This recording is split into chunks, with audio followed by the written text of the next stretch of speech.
Assalamualaikum warahmatullahi wabarakatuh.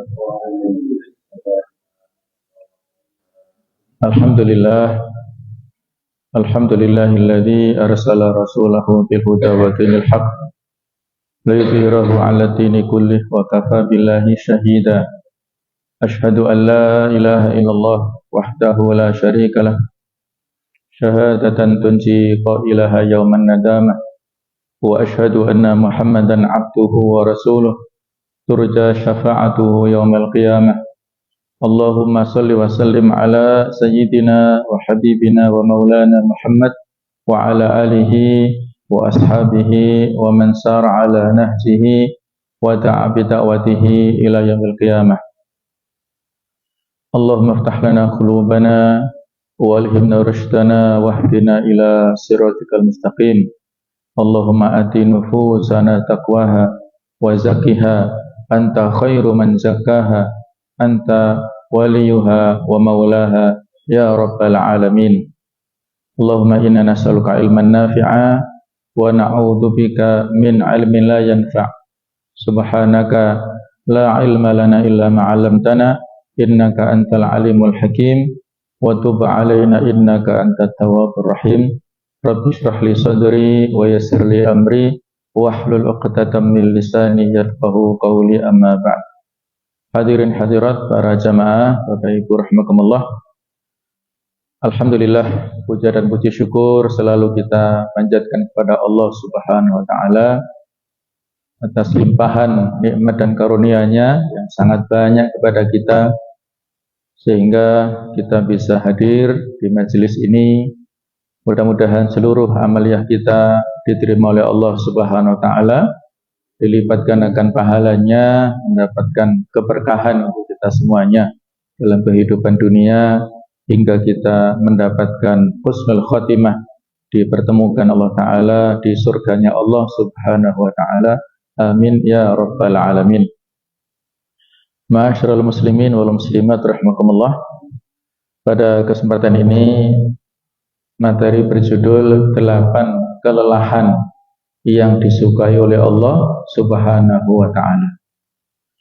Allah ta'ala berfirman dalam surat Al-Lail ayat yang keempat, inna sa'yakum lasyatta. Sesungguhnya usaha kalian itu bermacam-macam. Usaha yang dilakukan oleh manusia berbeda-beda. Ada yang berusaha untuk melakukan amal-amal kebaikan sehingga bisa mengantarkannya ke surga, dan ada sebagian yang berusaha melakukan aktivitas baik sadar atau tidak yang berupa keburukan, kemaksiatan yang bisa mengantarkan ke neraka. Masing-masing berupaya. Aktivitas yang kita lakukan di dunia ini profesinya bermacam-macam.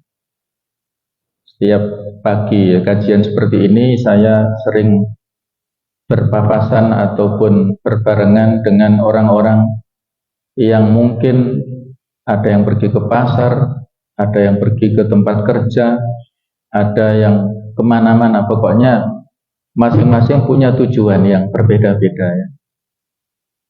Nah itulah ya, dinamika dalam kehidupan manusia ini lasyatta tadi ya. Pekerjaan, profesi, usaha yang dilakukan oleh manusia ini berbeda-beda. Silahkan ya kita beraktivitas secara berbeda-beda, tetapi yang perlu diingat adalah bahwa setiap upaya dan usaha yang kita lakukan ini harus dibarengi dengan niat yang baik. Itulah yang membedakan. Aktivitasnya sama, waktu yang dihabiskan itu sama, tetapi kalau yang satu dibarengi dengan niat yang baik, sementara yang satu tidak ada niat, maka ini hasilnya berbeda. Nanti akan kita bahas pada poin-poin yang ada di pembahasan kita ini ya. Kemudian ada potongan hadis riwayat Muslim hadis yang sahih bahwasanya Rasulullah SAW bersabda, kullun nasi yaghdu. Setiap orang pergi, berangkat. Kalau yaghdu biasanya di sini maknanya berangkat pada waktu pagi, atau mungkin dini hari tadi, atau mungkin subuh, ataupun pokoknya berangkat keluar dari rumahnya masing-masing. Fabai'un nafsahu. Masing-masing itu menjual dirinya. Famu'tikuha au mubikuha. Ada yang bertujuan hasilnya nanti adalah untuk membebaskan dirinya, tetapi ada yang menghancurkan dirinya, membuat dirinya celaka. Rawahu Muslim. Di sini sama sekalian ada kata-kata fabai'un nafsahu. Ada logika yang disampaikan oleh Nabi di sini dan juga oleh nanti ayat yang kita bacakan ya. Itu logika timbal balik ya, atau bukan yang logika transaksi lah. Logika perdagangan. Seolah-olah manusia ini adalah sebagai penjual. Kita masing-masing punya potensi dalam diri kita ini menjual dirinya, menggadaikan dirinya. Untuk apa ya imbalannya tadi? Ada yang menjual dirinya dalam rangka untuk mu'tikuha, membebaskan dirinya dari segala keterbelengguan, dari segala macam kefakiran, dari segala macam kehinaan. Dia gadaikan, dia jual, dan dia dapatkan kemuliaan. Itu adalah kondisi orang yang baik. Tapi kebalikannya ada orang yang mubikuha tadi, menghancurkan dirinya, mencelakakan dirinya, baik sadar atau tidak. Manusia yang pada dasarnya itu diberikan kedudukan mulia oleh Allah Ta'ala di atas makhluk yang lain, tetapi karena dia menjual harga dirinya, menjual kehormatannya, menjadikan dirinya hina, menjadi dirinya rendah derajatnya, baik sadar atau tidak itu. Nah, itulah masing-masing berbeda-beda kondisinya ya. Nah, disinilah sekali lagi yang perlu kita tekankan adalah persoalan niat ya, yang membedakan. Kalau ibadah mahdho, sebagaimana kita pahami, bahwa ibadah mahdho ini ada dua syarat terkabulnya ibadah-ibadah kita ini. Yang pertama adalah ikhlasun niyah, mengikhlaskan niat kita. Tujuan awal maksud kita itu apa? Niat lillahi ta'ala, itulah yang paling penting, perbuatan hati kita. Yang kedua adalah muwafaqatus syar'i, sesuai dengan petunjuk syariat, dengan petunjuk yang telah dicontohkan oleh Nabi Muhammad SAW. Jadi dua syarat ini nggak bisa dilepaskan, saling melengkapi. Di akhir surat Al-Kahfi Allah berfirman bahwasanya qul innama ana basyarun yuha ilayya annama ilahukum ilahu wahid faman kana yarju liqa'a rabbih falyamal amalan sholihan wa la yusyrik bi ibadati rabbi ahada. Katakanlah wahai Muhammad, innama ana basyar, sesungguhnya aku ini hanyalah manusia, tetapi manusia yang yuha ilayya, diberikan wahyu kepadaku, kepada Rasul. Annama ilahukum ilahu wahid, Tuhan manusia itu adalah satu saja, Allah. Nah, kemudian penekanannya di akhir ayat ini, faman kana yarju liqa'a rabbih, siapa yang mengharapkan pertemuan dengan Allah, mengharapkan kehidupan bahagia dunia akhirat, falyamal amalan sholihan. Ini syarat kedua didahulukan, yaitu dia harus melakukan amal yang baik, amal yang tepat, amal yang sesuai dengan petunjuk Nabi itu, amal yang nyunnah. Wala yusyrik bi ibadati rabbi ahada, tidak syirik, artinya dia ikhlas dalam beramal, tidak ada tendensi untuk manusia, untuk dunia, untuk materi, tapi ikhlas murni karena Allah. Jadi inilah dua syarat yang mutlak harus kita penuhi dalam setiap amal-amal yang kaitannya dengan ibadah mahdho. Apakah sholat yang wajib atau yang sunnah, puasa yang wajib atau sunnah, Demikian pula amal-amal ibadah makhluk yang lain itu terpenuhilah, harus syaratnya terpenuhi dua syarat ini. Adapun kaitannya dengan ibadah ghairu mahdhah, ibadah yang umum, ibadah yang sosial, ini sifatnya lebih fleksibel ya. Yang kata Ibnu Taimiyah, ibadah ghairu mahdhah ini adalah ismun jami'un. Segala nama yang mencakup, menghimpun likulli ma yuhibbullah, setiap apapun yang dicintai oleh Allah Ta'ala, minal aqwal wal af'al, apakah berupa perkataan, berupa perbuatan, al-dhahirah wal batinah, yang zahir ataupun yang batin, yang itu adalah mengandung kecintaan Allah Ta'ala. Jadi amal ini, amal yang nampak atau tidak, perbuatan ataukah perkataan, tetapi Allah cinta dengan amal ini, suka dengan amal ini, maka ini disebut ibadah yang ghairu mahdhah. Berupa apapun ya. Kadang-kadang seseorang meremehkan ibadah yang ghairu mahdhah ini. Tapi bisa jadi amal ibadah ghairu mahdhah inilah yang justru diterima Allah Ta'ala. Bukan kaitannya dengan ibadah yang mahdhah. Maka tidak boleh kita remehkan.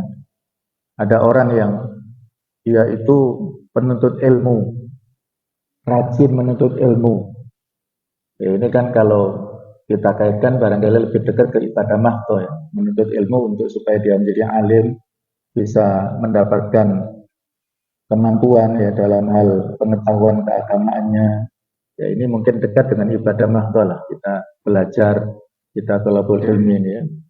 Tapi kalau dia menuntut ilmunya bergantung pembiayaannya kepada keluarganya atau kepada familinya, maka fadilah kemuliaan yang dimiliki oleh keluarga ini bisa jadi lebih banyak daripada penuntut ilmunya. Bisa jadi ya, saya nggak mengatakan lebih, tergantung kapasitas keikhlasannya masing-masing ini. Tapi semuanya adalah sama, artinya semuanya adalah amal-amal yang baik. Jadi amal yang baik, ibadah yang ghairu mahdhah ini, kalau kaitannya dengan ibadah mahdhah, jadi dua persyaratan, ibadah mahdhah juga sama, ibadah ghairu mahdhah juga sama, ada dua persyaratan. Yang pertama adalah bahwa amal itu merupakan amal yang soleh.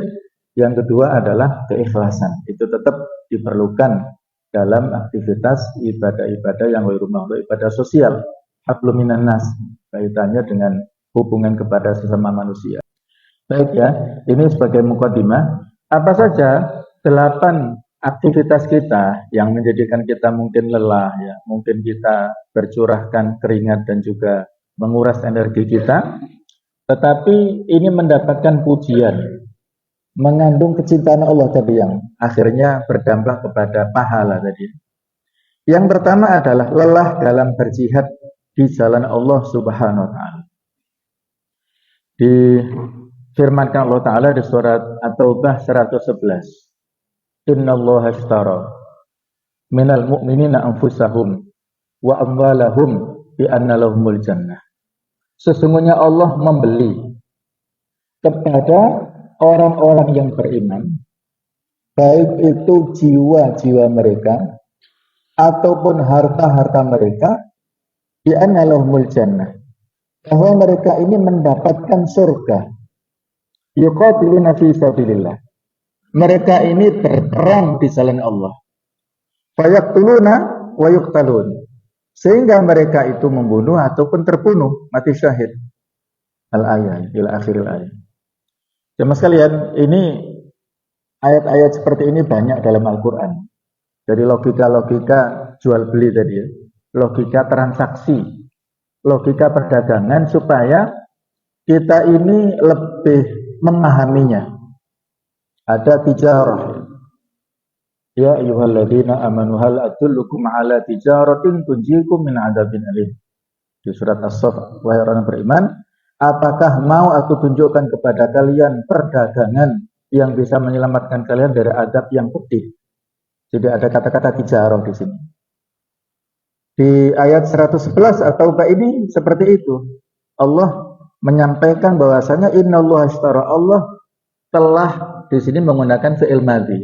Ishtara itu telah membeli. Kalau hadis tadi kan fabai'un isim fa'il, juga logikanya menjual ya. Jadi ada semacam transaksi di sini. Allah Ta'ala membeli, siapa yang menjual? Yaitu orang-orang yang beriman. Apa yang dijual? Kalau dalam logika perdagangan, barang dagangannya apa sih? Anfus dan amwal itu. Baik itu jiwa-jiwa ataupun harta-harta. Padahal bisa kita bayangkan ya, bisa kita pahami bahasanya jiwa kita, harta kita ini kan Allah yang memilikinya ya. Kita hanya sekadar dititipi. Tetapi atas kebaikan Allah, seolah-olah di sini walaupun kita dititipi, tapi kalau kita curahkan untuk Allah, untuk Islam, maka Allah membeli. Apapun yang dimiliki sebenarnya adalah Allah pemilik sejati, kita hanya dititipi, tapi Allah membeli. Dan harganya tidak main-main. Harganya adalah surga. Perdagangan yang luar biasa. Tidak ada yang melebihi nilai dan juga mahalnya harga daripada yang diberikan Allah Ta'ala kepada manusia itu, kepada orang mukmin adalah surga ini. Nah, inilah tawaran yang sangat menggairahkan kepada siapapun ya. Tetapi karena kebanyakan kita tidak memahaminya, ya maka kita tidak punya etikat ya, tidak punya kemauan ya untuk merespon tawaran dari Allah Ta'ala seperti ini ya. Jadi inilah yang pertama, bahwasanya lelah kita dalam berjihad di jalan Allah. Jihad ini maknanya luas ya. Kalau jihad dalam bentuk yang paling awal adalah jihad bil qital, jihad secara fisik dalam bentuk peperangan. Ini yang sudah dicontohkan oleh Nabi kita Muhammad SAW. Beliau berjihad ini pada fase Madinah ya. Jadi kalau dalam Al-Quran bisa kita lihat bagaimana pemaparan kronologi dakwah Nabi SAW ya. Ketika ayat-ayat yang berbicara tentang fase Mekah ini masih kaitannya dengan persoalan-persoalan akidah. Jadi ditekankan masalah keimanan. Kemudian kalau bicara tentang fase Madinah, maka diungkapkan dengan fase jihad ini, fase perjuangan. Nah, yang menghubungkan antara fase Mekah dengan fase Madinah, fase keimanan dan fase jihad inilah, yaitu perlu adanya jembatan namanya hijrah ini. Jadi hijrah ini masa transisi ya. Innalladzina amanu walladzina hajaru wajahadu fisabilillah. Itu banyak ayat-ayat yang kaitannya ada kata-kata iman, ada kata-kata hijrah, dan ada kata-kata jihad. Jadi ada kaitannya di sini, yaitu iman penekanannya pada masalah ketauhidan pada fase dakwah Mekah, kemudian jihad ini pada fase Madinah. Cara menghubungkan adalah dengan hijrah itu. Nah, kalau kaitan kontekstual kita saat ini, bahwasanya setiap kita harus memiliki paling tidak pribadi-pribadi yang mukmin tadi ya, yang memiliki akidah yang lurus, akidah yang benar, salimul akidah, benar akidahnya, keimanannya itu kokoh, jauh daripada kesyirikan, ketauhidannya ini kuat. Nah, itulah yang harus kita pondok, yang kita jadikan sebagai pijakan ya. Nah, kemudian untuk mencapai pada fase sesudahnya adalah dengan proses hijrah tadi. Proses untuk meninggalkan segala macam keburukan menuju kepada kebaikan. Segala macam kesyirikan menuju kepada tauhid. Segala macam kemaksiatan menuju kepada amal soleh. Jadi proses perpindahan tadi. Meninggalkan sesuatu yang buruk kepada yang baik, terutama hijrah ma'nawiyah itu. Baru kemudian proses jihad yang makna secara luas adalah mujahadah. Kalau pada zaman dulu tadi saya katakan bil anfus wa bil amwal, ini dalam konteks peperangan. Peperangan yang dilakukan Nabi sallallahu alaihi wasallam secara fisik untuk menyebarkan dakwah Islam. Jihad secara defensif atau ofensif ya. Jadi jihad bukan hanya sekedar mempertahankan diri, tetapi juga ada jihad maknanya ofensif, memperluas area wilayah keislaman supaya Islam ini lebih luas ya. Jadi dakwah pada saat itu bisa kita bayangkan kalau defensif saja makna jihad ini, maka Islam tidak bisa luas sampai ke seluruh jazirah Arab, sampai ke Afrika, sampai ke dataran Eropa, ke Asia, ke India, bahkan sampai ke kita, itu adalah karena faktor mujahadah jihad yang dilakukan oleh kaum muslimin pada saat itu dari waktu ke waktu. Jadi jihad jangan kita maknai hanya sekedar perang dan perang saja ya. Jihad ini memiliki makna yang sangat luas. Disitulah ada nilai-nilai keagungan, nilai-nilai Allah Ta'ala yang telah ditanamkan dengan kuat kepada generasi awal kita dan dilanjutkan oleh generasi sesudahnya, sehingga Islam sampai ke kita ya. Kalau yang biasanya kita baca dalam sejarah, Islam datang ke Indonesia ini kan dari mana ya? Siapa penyebar dakwahnya? Itu kan yang kita kenal kan para pedagang ya, yang disebut dari pedagang Gujarat ya. Mana Gujarat itu ya?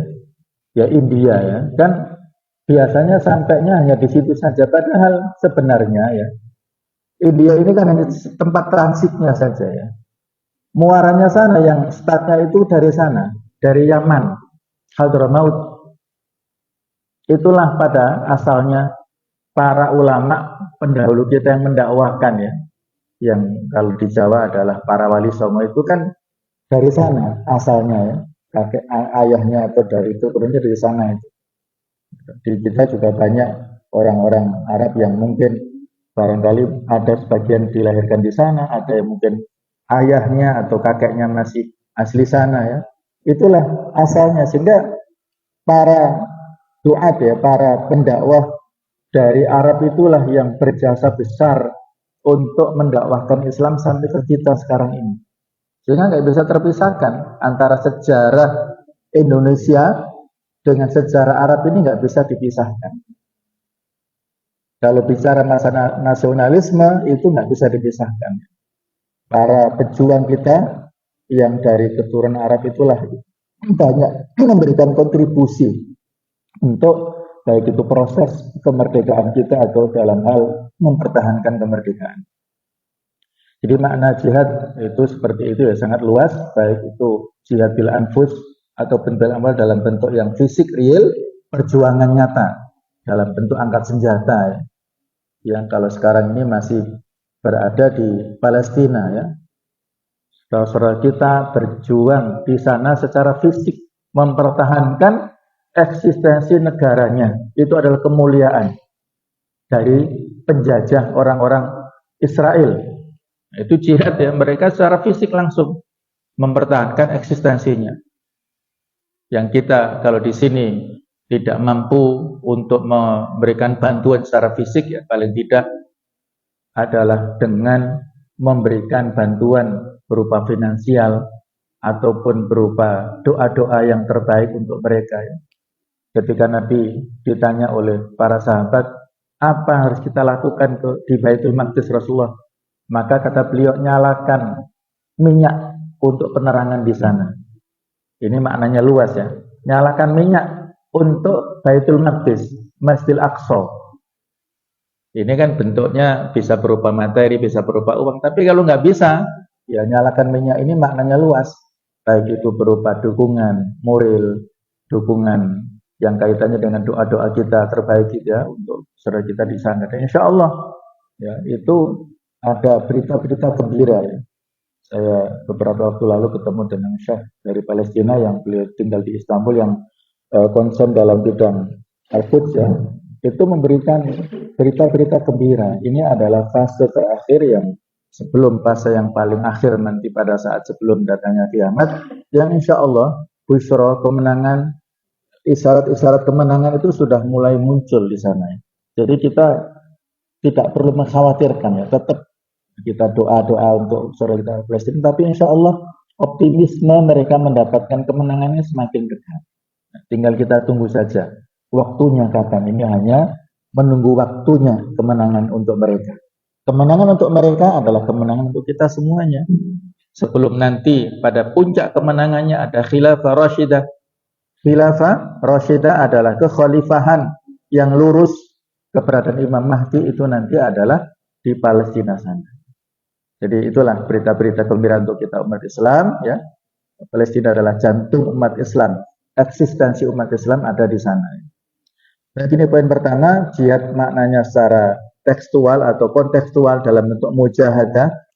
Mujahadah, optimalisasi kesungguhan baik dalam bentuk jiwa kita bekerja, berusaha, kita optimal dalam menyumbangkan kemampuan kita untuk ilau kalimatillah, itu makna daripada mujahadah.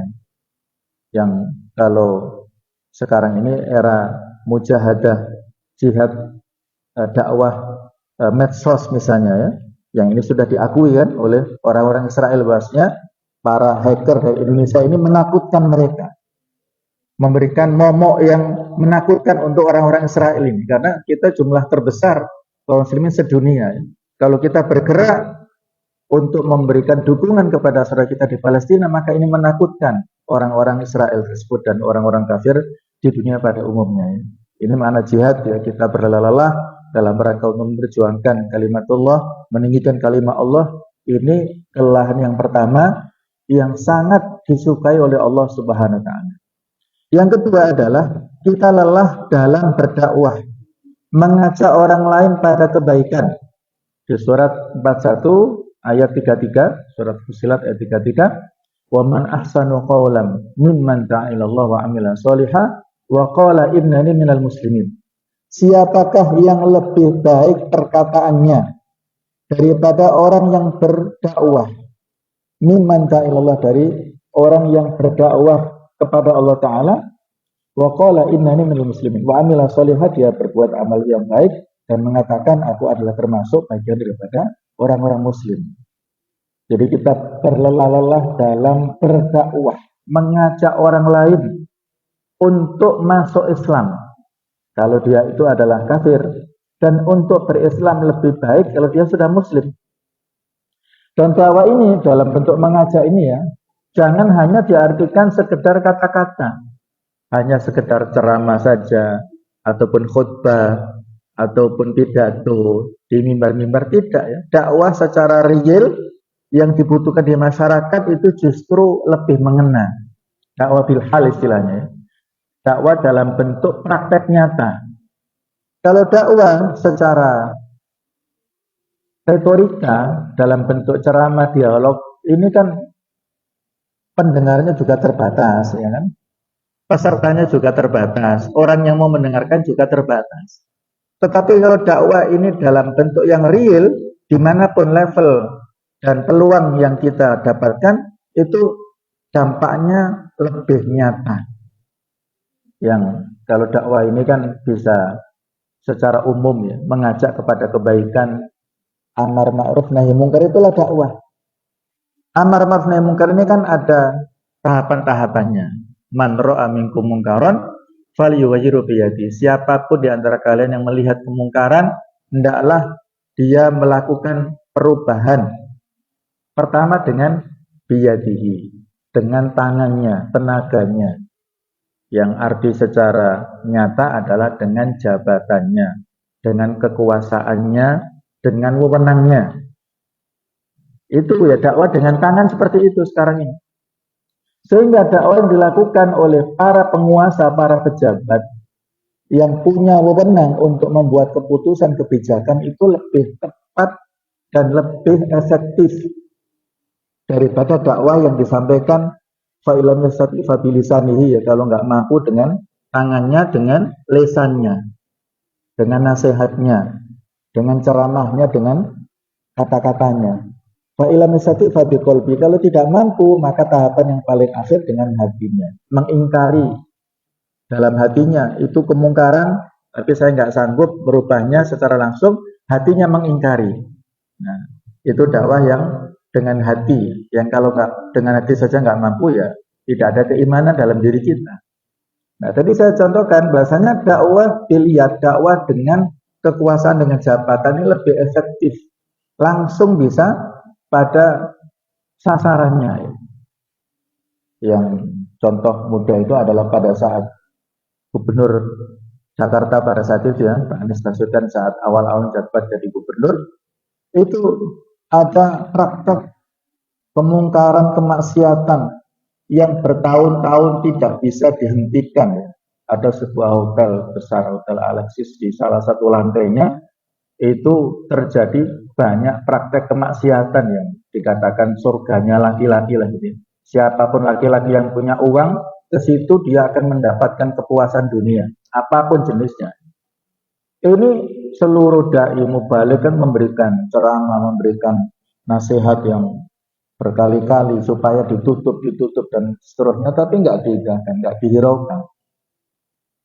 Nah, tetapi pada saat beliau menjabat sebagai gubernur, langsung memerintahkan kepada kepala dinas terkait supaya tidak melanjutkan izin operasional daripada hotel ini.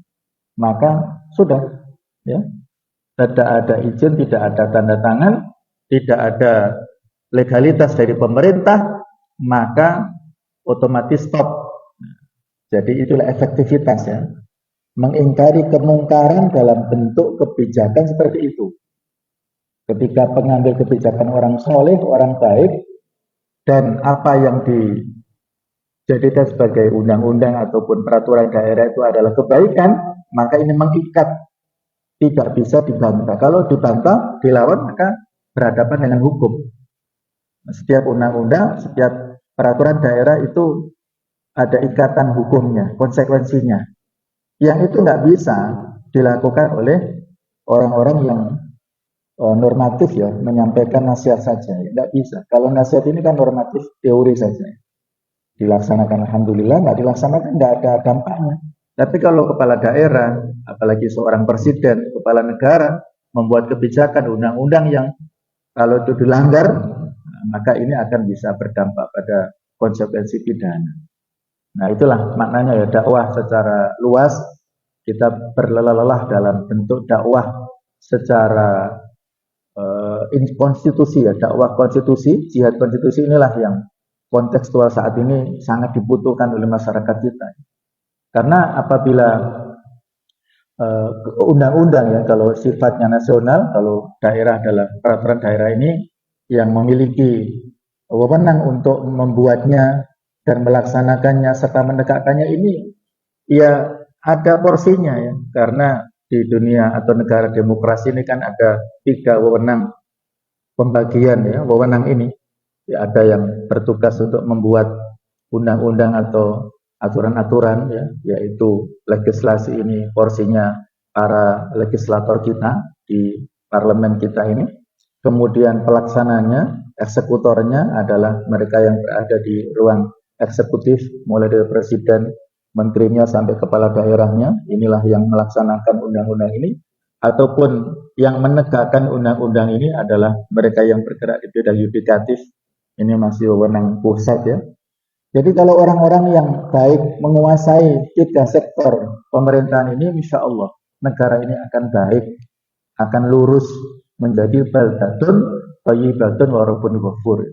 Tetapi kalau yang peduli ataupun yang punya kompetensi untuk masuk di bidang itu, orang-orang yang buruk, yang tidak punya ghirah keislaman, tidak paham tentang masalah keislamannya, maka negara ini akan jauh daripada nilai-nilai keberkahan.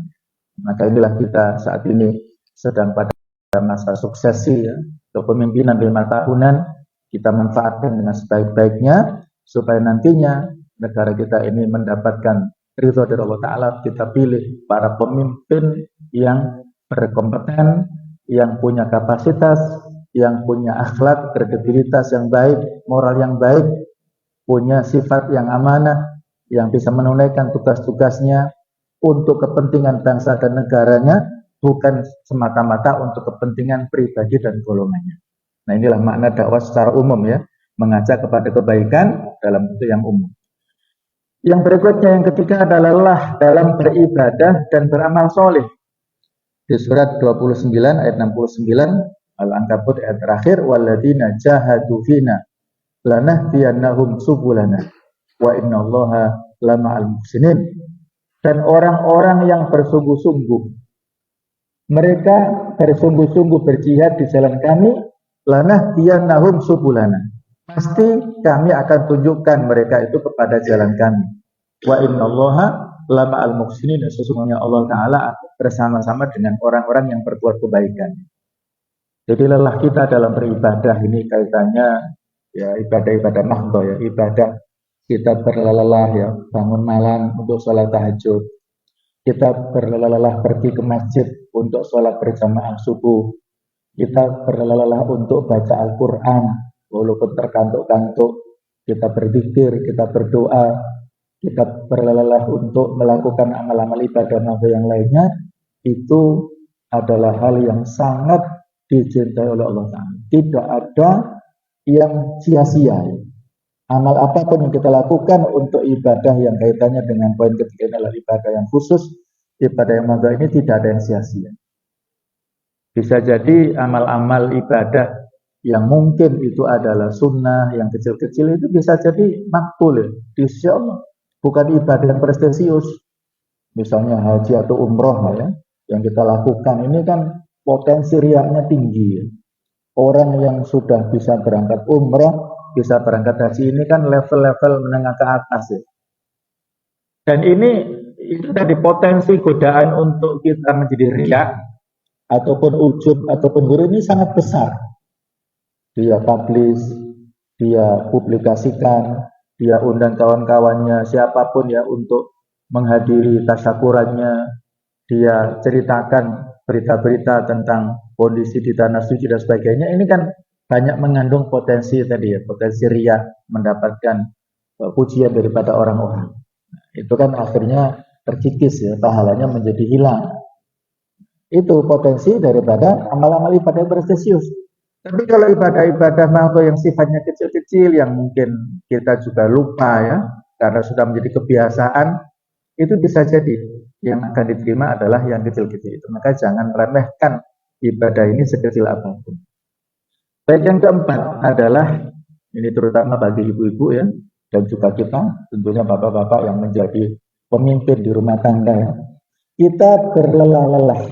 Kalau ibu-ibu adalah mengandung, melahirkan, kemudian menyusui, merawat, dan mendidik anak-anak kita. Ini fadilah besar ya. Ada keutamaan yang banyak di sana. Allah Ta'ala akan menyukai amal-amal kita semua ya. Di surat 31 ayat 14 Allah berfirman, wa wasainal insana biwalidayhi, dan kami berikan wasiat kepada manusia supaya berbuat baik kepada orang tuanya. Hamalatu ummuhu, telah mengandungnya ibunya, wahnan ala wahnin, kelelahan sesudah kelelahan, di atas kelelahan. Wa fisalu fi amain, masa menyusuinya selama 2 tahun baru disapih. Anishkur li waliwadayka ilal masir, supaya dia bersyukur kepadaku dan juga kepada orang tuanya, dan kepadaku lah tempat kembalinya ya. Jadi Allah di sini memberikan wasiat supaya manusia berbuat baik kepada Allah Ta'ala, berbuat ihsan kepada Allah, bersyukur kepada Allah, dan juga kepada kedua orang tuanya, khususnya kepada ibunya ini. Maka apabila orang tua ya mengasuh anak-anaknya dengan ikhlas ya, dengan penuh hati, dengan penuh kesadaran dan juga cinta kasih, insya Allah kelelahannya ini tidak ada yang sia-sia. Banyak orang yang menikah ya, barangkali mungkin saudara kita ataupun kawan-kawan kita ya, atau relasi kita lah, mereka sudah menikah puluhan tahun tapi belum dikarunia anak, sampai akhirnya mengangkat anak angkat, apakah masih ada kaitannya famili atau mungkin dia ambil di panti asuhan atau barangkali nemu di tempat tertentu ya, karena orang tuanya nggak bertanggung jawab, apapun lah ya. Itu karena mereka sangat ingin untuk mendapatkan keturunan ini, keturunan biologis ya. Itu nikmat besar luar biasa. Ada orang tertentu yang belum dapat keturunan ya. Maka kalau sudah dapat keturunan, kita yang sudah menikah tidak lama, kita barangkali yang sudah punya mantu, terus baru nikah 1 tahun misalnya sudah diberikan keturunan sehingga kita punya cucu, Masya Allah, harus disyukuri. Sementara ada orang yang punya mantu, anaknya, mantunya ini menikah ini sudah mungkin 3 tahun, 5 tahun belum dikarunia anak sehingga dia belum punya cucu, ini kan ada orang-orang yang kita lihat seperti itu. Nah, kalau kita sudah mendapatkan nikmat yang besar ya dari keturunan ini, maka wajib disyukuri. Cara mensyukurinya adalah dengan mendidiknya ya, dengan mengasuhnya. Ini amanah. Anak ini adalah titipan. Titipan yang diberikan Allah Ta'ala kepada kita untuk kita rawat dengan baik. Jangan sampai ada kalimat-kalimat yang menunjukkan keluh kesah. Mungkin karena anaknya susah diatur, ataupun mungkin susah dididik, yaitu kembalinya ke kita sendiri lah ya. Kalau ada segala sesuatu perilaku dari istri kita, dari anak kita yang susah diatur, itu muhasabahnya, evaluasinya kepada kita sendiri. Ya mungkin karena kita dulu masa kecilnya juga seperti itu ya. Mungkin kita dulu mokong pada saat ya masih kecil ya, susah diatur oleh orang tua kita, itu dampaknya cerminannya adalah kepada anak-anaknya ya. Perlakuan yang kita lakukan dulu pada saat masa-masa muda atau masa-masa kecil, ataupun mungkin kepada orang tua kita masing-masing, itu nanti akan menurun kepada anak-anak kita ya. Ada seorang syekh ulama besar ya, satu saat mampir di pasar ya, mungkin ingin membeli sesuatu kebutuhan lah. Tiba-tiba ada anaknya ya, mungkin karena keperluan apa ya, bertemu dengan si ayah ini di pasar, nggak tahu ada masalah apa ya. Tiba-tiba anaknya ini menempeleng pipi ayahnya ini, jadi menempeleng di pipi kirinya. Kaget ya, orang-orang melihat ini kaget. Ini syekh besar ya, ulama kabir, kiai besar ini ya. Mungkin kalau di Indonesia punya pondok besar, santrinya banyak ribuan. Lah kok dipermalukan oleh anaknya di tengah pasar, di depan orang umum ya. Orang-orang heran ya, syekh ini nggak marah, tidak bentak-bentak anaknya, tapi membiarkannya, biarkan dia pergi. Loh, kenapa syekh? Katanya saya dulu waktu masih kecil memperlakukan ayah saya seperti ini. Jadi saya dulu mungkin ada masalah apa karena jengkel ya, memukul ya, menempeleng ayahnya seperti ini. Maka dia mendapatkan ya, kalau orang Hindu hukum karma ya, hukum balas ya. Allah memberikan balasan yang setimpal kepadanya sama dengan perlakuan dulu yang disampaikan kepada orang tua. Itulah balasannya. In ahsantum li anfusikum. Kalau kalian berbuat baik, kebaikannya akan kalian rasakan. Dampaknya kepada kalian sendiri. Wa in asatum falah. Kalau berbuat buruk, kita melakukan hal yang buruk kepada orang tua, kepada tetangga, kepada teman-teman, bahkan kepada anak kita, itu nanti akan berdampak keburukan kepada kita sendiri. Dan itu dampaknya mungkin tidak kita rasakan nanti, atau besok, atau lusa, bulan depan, enggak. Dampaknya bisa jadi 5 tahun akan datang kalau kita masih hidup. 10 tahun akan datang ya. Mungkin kita pernah kehilangan dompet, kehilangan uang, kehilangan HP, atau apapun yang kita cintai, baru saja itu bisa jadi adalah dampak daripada kekhilafan kita, dosa-dosa kita, kesalahan kita, mungkin 5 tahun yang lalu, 10 tahun yang lalu, baru saja terjadi dampaknya. Nah, maka harus hati-hati ya, banyak beristighfar, bertaubat atas segala kesalahan kita. Nah, inilah tentang masalah parenting ya, kita menjadi orang tua. Ini nggak boleh merasa puas, waduh sudah senior, sudah puluhan tahun berumah tangga, sudah besar-besar anaknya, bahkan sudah punya cucu, terus merasa sempurna ilmunya, tidak perlu pembekalan dalam mendidik anak. Ini sebuah kesombongan ya. Tidak boleh sombong seperti itu. Kita harus masih merasa butuh. Harus terus kita update pengetahuan kita ya. Sepinter apapun kita harus belajar dan terus belajar. Kalau ada kesempatan belajar offline seperti ini, ataupun online kita mendengarkan ceramah-ceramah parenting dari para pakarnya, ataupun yang lain-lainnya lah, silahkan. Kalau perlu kita konsultasi. Ada beberapa hari yang lalu saya kunjungan ke wali santri ya, Masya Allah. Anaknya itu pada saat sebelum sekolah itu punya kekurangan ya. Jadi ada penyakit tik namanya. Apa itu penyakit tik? Itu ada gerakan-gerakan di wajah yang tidak terkontrol. Jadi mungkin kedip-kedip ini sering gitu ya, ataupun gitu ya, ada gerakan-gerakan yang rutin yang tanpa disadari. Ini kan PR ya. Kalau anak-anak kita punya kekurangan seperti itu kan harus diterapi ya. Maka konsultasi ya kepada psikolog. Apa terapinya? Nah, maka terapinya adalah hendaknya dia disekolahkan ke sekolah SD yang bisa memberikan kebahagiaan kepadanya. Ini di Palang Selatan, di daerah Pagelaran sana. Maka dia menyekolahkan anaknya di sekolah kawan kami di Ponorogo, namanya SD Islam Terpadu Generasi Robbani. Nah, ini sekaligus promosi nggak apa-apa ya, karena ini sekolah baik ya, nggak apa-apa ya. Jadi alhamdulillah setelah sekolah di sini Pak, 1 bulan Masya Allah hilang penyakitnya. Ya Allah ya, 1 bulan itu nggak perlu obat-obat kimia, nggak perlu disuntik macam-macam ya, nggak perlu ke rumah sakit, tapi karena sekolahnya happy ya, dia seneng, 1 bulan hilang, kebiasaannya buruknya hilang. Terus dia sekarang dia sampai di pondok kami di Duren sana, alhamdulillah. Awalnya sebulan nggak kerasan, tapi sekarang kerasan luar biasa. Jadi menikmatinya, seneng ya.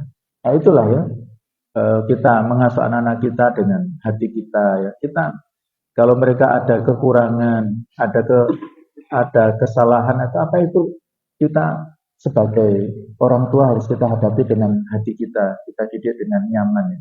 Jangan kita sedikit-sedikit menyalahkan ataupun memojokkan, bahkan main kasar ya. Waduh, ini jadi mental block untuk anak-anak kita. Kita bentak-bentak ya. Ada santriwati kami ini ya. Itu ketika kita suruh, saya nggak bisa Ustaz itu ya. Kalimat yang muncul itu nggak bisa ya. Ternyata apa? Ketika kita lacak, orang tuanya itu sering mendoktrin kepada dia, kamu ini nggak bisa, kamu ini misalnya goblok misalnya ya. Itu terpatri ya pada memori anak-anak. Saya berarti nggak mampu, saya nggak bisa. Ada mental block seperti itu. Nah ini hati-hati ya. Kalau anak-anak kita sering kita bentak-bentak, kita salah-salahkan, kita bodoh-bodohkan, itu akan menjadi ya mindset keburukan ya, akan membentengi anak-anak kita sehingga nggak bisa berkembang. Waduh, saya sudah nggak bisa, saya nggak bisa menghafal, saya nggak bisa memahami pelajaran. Waduh, ini kan bahaya ya. Dia sudah bersuudzon dulu ya. Ujung-ujungnya pada Allah kan akhirnya. Suudzonnya pada Allah. Yang awalnya orang tua di sini memberi kontribusi ketidakpercayaan pada diri anak ini, ujung-ujungnya nanti anak ini bersuudzon pada Allah. Tidak bisa sukses, tidak bisa mampu menjadi penghafal Quran, tidak mampu menjadi orang yang baik. Nah ini kan bahaya. Itu kontribusi daripada orang tuanya. Ya. Yang kelima adalah lelah dalam mencari nafkah.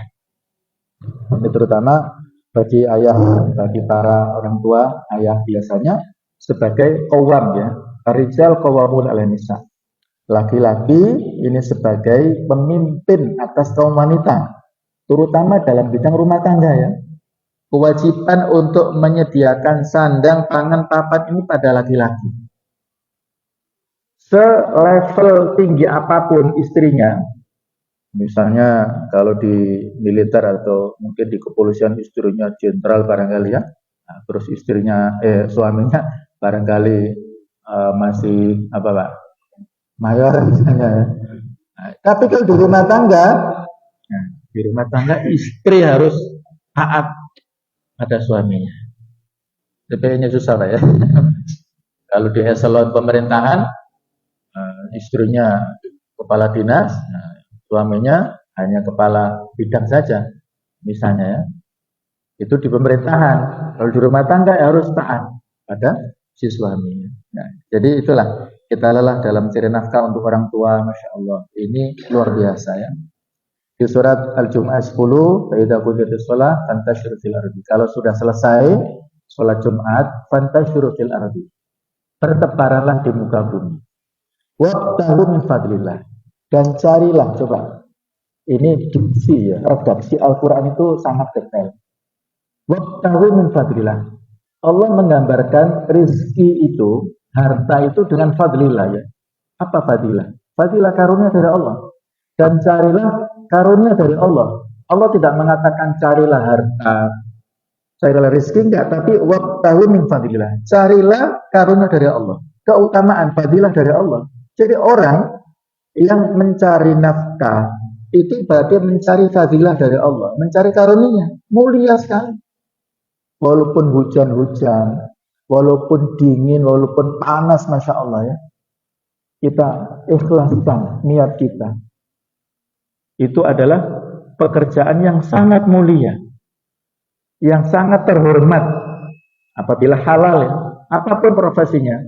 Ya, tapi hendaknya atau kalau para ulama memberikan pesan, jaga muru'ah ya. Muru'ah itu kewibawaan. Kalau bisa kita pilih pekerjaan-pekerjaan yang bisa menjaga muru'ah, yang kalau bahasa kita mungkin marwah ya, mirip seperti itu ya. Menjaga muru'ah kita, kehormatan kita. Kalau nggak sangat terpaksa ya, misalnya ya, pilih profesi yang menjaga muru'ah kita, menjaga wibawa kita. Kalaupun ya terpaksa, monggo silakan, asalkan halal boleh silakan. Jadi kita berlelah dalam mencari nafkah ini, masya Allah, fadilahnya sangat besar.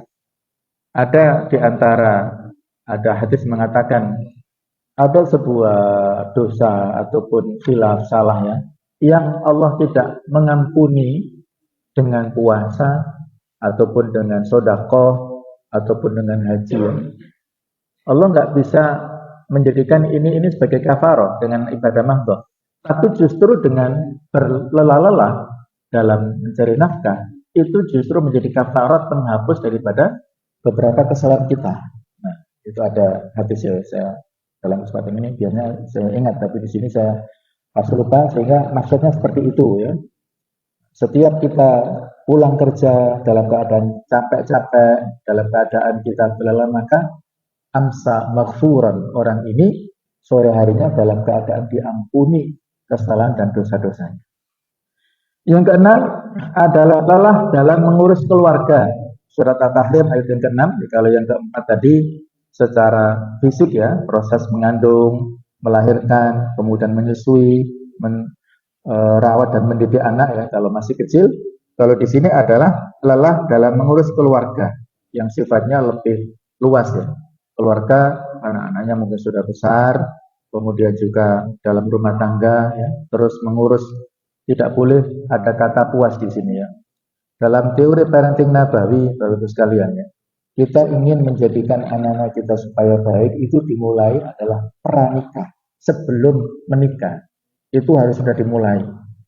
Sehingga kalau filosofi orang Jawa ya, pilihlah pasangan itu dari sisi bibit, bebet, dan bobotnya itu betul ya. Betul ya. Jadi kalau kita inginkan supaya anak-anak itu menjadi baik, maka pilihlah dari orang tua yang baik-baik. Maka di dalam hadis kan dikatakan tungkahul mar'atu li arba'in. Wanita dinikahi karena 4 faktor. Limaliha mungkin karena hartanya, wali jamaliha mungkin karena kecantikannya, wali nasabiha karena keturunannya, wali diniha yang keempat adalah karena agamanya, akhlaknya. Fadfar bidzatiddin, pilihlah yang paling bagus agamanya, taribat yadaka, kamu akan beruntung ya.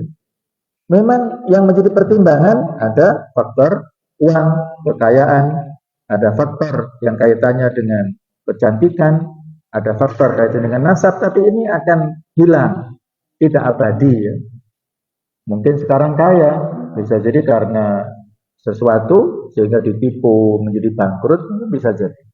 Mungkin dia sekarang cantik misalnya ya, tapi bisa jadi, mohon maaf, sebelum akad ternyata ada kecelakaan, delosor ke aspal sehingga wajahnya menjadi popeng-popeng misalnya ya. Itu kan ada kawan dulu pernah terjadi seperti itu ya. Jadi nggak akan abadi ya kalau dari sisi teori fisik saja, tapi yang abadi adalah akhlaknya, perilakunya, akhlaknya ataupun agamanya tadi. Jadi kita untuk menjadikan keluarga itu sakinah mawaddah rahmah itu dimulai dari faktor kesolihan ayah ibunya. Saya dapat cerita dari kawan ya, yang dulu jurnalis, dia sukses sampai ke Amerika, terus menjadi mampu lah ya, dan kehidupannya ya mungkin seperti itu ya, orang yang mampu secara finansial berdampak kepada gaya hidupnya yang yang kurang lurus ya. Itu ujian ya, dinamika hidup seperti itu. Nah, jadi dia pulang ke Indonesia, terus ya mendapat ujian anak-anaknya itu nakal-nakal. Sampai puncak kenakalannya saking jengkel si ayah itu ditembak itu kakinya si anak itu. Ditembak kakinya. Waduh kan ini ya, saking emosinya ya, saking mokong. Dia sudah berusaha untuk menasihati, untuk mendidik anaknya, tapi nggak berhasil. Akhirnya dia mungkin karena dapat petunjuk dari gurunya atau dari ustadznya ya, dia bertaubat. Khusyuk sekarang untuk berdakwah, beribadah, untuk aktif dalam kegiatan kebaikan, Masya Allah ya. Tanpa dia memberikan nasihat secara langsung kepada putra-putrinya, maka dampaknya itu putra-putrinya menjadi soleh-solehan. Otomatis itu ya, Masya Allah. Langsung. Ya mungkin ada tahapan lah, tapi ketika dibandingkan dengan dulu yang dia berupaya langsung memberikan nasihat, sekarang ini putra-putrinya menjadi baik-baik. Barangkali seperti itu Bapak sekalian ya. Kalau mungkin kita menghadapi kesusahan, kelelahan dalam hal mendidik putra-putri kita, begitu mokongnya, begitu nakalnya, tidak bisa kita arahkan. Jadi kembalinya adalah kepada kita sendiri. Baik, kita persingkat ya. Yang ketujuh, lelah dalam belajar. Ini di surat At-Taubah ayat 122. Wa maka al-mu'minuna liyanfiru kafah. Tidaklah patut orang-orang beriman itu berangkat ke medan perang semuanya. Falaulah nafara min kulli firqatin minhum ta'ifah. Hendaknya ada segolongan di antara mereka yang khusyuk, konsentrasi, lihat tafaqquh fiddin, supaya mereka konsentrasi dalam bidang mempelajari agama. Jadi kita berlelah dalam belajar. Tidak mengenal usia ya. Kita belajar ini tidak mengenal batasan usia. Utlubul ilma minal mahdi ilal lahdi. Carilah ilmu dari buaya sampai liang lahat. Tidak ada batasan. Ada seorang yang dulunya ya di Yordania itu ya, di Damaskus. Dulunya penggali kuburan ya, tapi mendapat hidayah ketika dia suatu saat menggali kuburan, kemudian ada mayat yang diantar oleh keluarga besarnya. Ternyata pada saat mau dimasukkan ke liang lahat, makamnya ini berubah menjadi taman yang sangat indah. Jadi dia sampai pingsan. Begitu kagetnya karena selama ini nggak pernah menjumpai pemandangan seperti itu. Kemudian siuman dan ini dikuburkan. Seminggu berikutnya sama ada mayat yang datang, dia sudah menyiapkan kuburan, berubah jadi taman yang sangat indah. Karena ini pengalaman kedua, dia sudah nggak kaget lagi, masih bisa tersadar. Setelah prosesi penguburan selesai, dia bertanya, siapa sih yang meninggal ini? Baik sekarang atau yang seminggu yang lalu siapa? Dijawab oleh orang-orang yang meninggal sepekan lalu itu adalah penuntut ilmu. Ya. Dia mungkin kalau di kita santri ya, soleh, menghafal Quran. Terus ini siapa yang meninggal sekarang ini? Dia saudaranya yang membiayai tadi, yang membiayai santri itu sehingga bisa mondok, bisa menjadi penghafal Quran. Oh gitu ya. Jadi rupanya penuntut ilmu dan yang membiayai ini mendapatkan kemuliaan. Ini kan tanda-tanda husnul khotimah. Sejak saat itu dia tersadar dapat hidayah. Akhirnya apa? Dia tinggalkan profesi, dia pergi ke Masjid Jami Damaskus di Syria sana, belajar Al-Quran, belajar tajwid, belajar menghafal, belajar nahwu, mempelajari kitab Jurmiyah, belajar ilmu-ilmu Islam dari nol sampai dia menjadi seorang ulama besar. Beliau bernama Syekh Abdurrahman Al-Hafar. Namanya Abdurrahman ya. Al-Hafar itu artinya kalau bahasa kita penggali kuburan gitu loh. Itu nggak dihilangkan ya statusnya itu. Dia nggak gengsi dengan itu ya. Jadi yang dulunya penggali kuburan sekarang pada saat itu dia menjadi ulama besar. Usia berapa? Beliau meninggalkan kuburan, dia meninggalkan profesinya. Belajar itu sejak usia 50 tahun tuh Pak ya. Stepnya baru usia 50 tahun. dapat kesempatan, dapat hidayah, dan dia fokus di situ ya. Akhirnya menjadi ulama. Itulah motivasi kita semuanya ya.